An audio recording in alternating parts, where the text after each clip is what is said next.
Sa number 10, ginalantaw na sa syudad sa Bacolod kung ano nga mga school supplies ang posible nga mahatag sa mga Bacolod noon nga nag-eskwela sa Negros Occidental High School.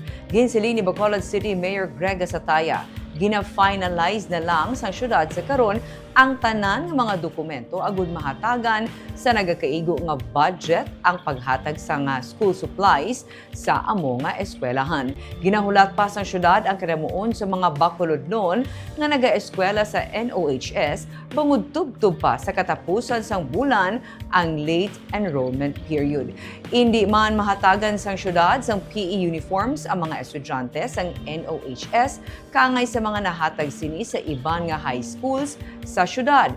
Bangod hindi sila under sang school division office sang Bacolod City. Masobra na sa 40% sa mga estudyante sa bugos nga Bacolod ang nakabato na sang ilang nga school bags kag school supplies. Ginapaabot nga matapos ang pagpanghatag sa masunod nga semana.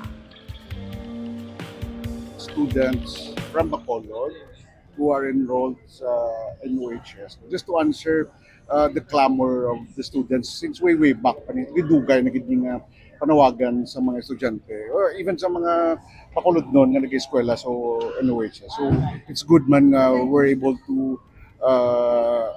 find a budget that can be used for the students of NOHS.